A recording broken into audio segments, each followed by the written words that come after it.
DeCarlo, and his challenge and question goes to Dr. Ali. We start your question now. Jesse?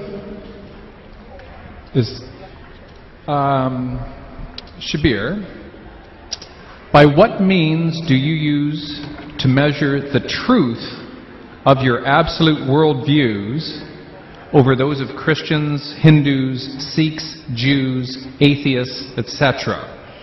If your account of reality is closer to the truth than either Dr. Costa's or mine and everyone else in the world who are not Muslim, where is your reality measuring stick which would convince all of us here tonight that what you are saying is absolutely true?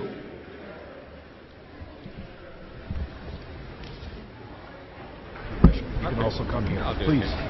Yeah. Thank you for that question, Dr. DeCarlo. I wouldn't answer from the point of view of absolute truth, but I would answer from the point of view of my own relative experience. Like all of us, I have a certain history. I've been educated in a certain way. I've been brought up in a certain way. I've had certain experiences in life that have led me to where I am now and what I believe now. But having said that, it seems to me from my brief survey of the world's religions that if there is a religion to pick, then to me the religion is Islam. Going outside of the religious sphere and to think about atheism and other non-beliefs that are out there, or non-theistic beliefs that are out there, again I believe that Islam makes sense. Some of the problems Dr. DeCarlo mentioned here today with regards to belief in God, knowledge of God and His omnipotence, His benevolence and so on, I do not see these to be problems in the Islamic conception of faith in God.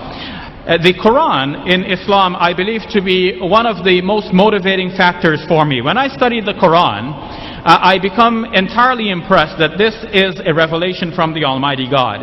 One of the things that confirmed this for me in modern times is noticing that there are certain mathematical patterns in the Quran that go beyond the mere meaning of the text. And this is a modern discovery. Prior to the age of the computer, we were not able to do these studies on the computer. Some people have done studies like this with regards to the Bible. There was Ivan Panin, and more recently Michael Drosnin and Jeffrey Satinover.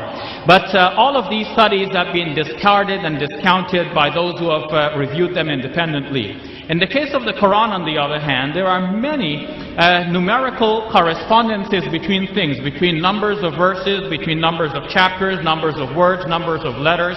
It's forming such a tight-knit composition that it is clear that whoever authored this book has a very deep interest in numbers, has a sharp mind that could keep track of the numbers over the 23 years over which the Quran was being revealed, a piece at a time in a wide variety of circumstances, and didn't tell anybody about this until we can discover it only now. To me, this is the mind of God behind the Quran that we're now discovering.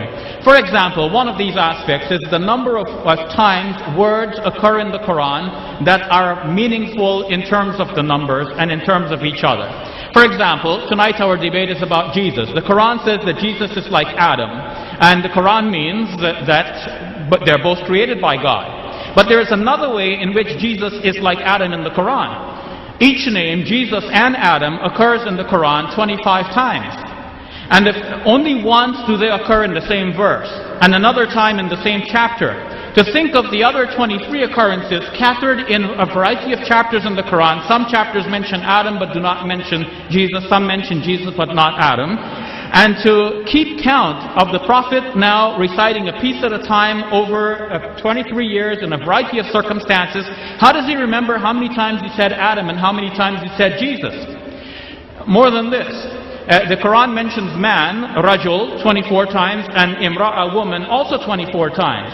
The Quran mentions Satan, an angel. Satan 68 times, angel 68 times as well. The Quran contrasts this life with the life hereafter. Dunya in the Quran occurs 115 times. Akhirah, the life hereafter, also 115 times. What accounts for this phenomenon? What are the chances that you pick up a book, any book, and you ask yourself, how many times does this book mention the word day? Now, any book will tell you that there are 365 and a quarter days in a year. Now, and every child almost knows that.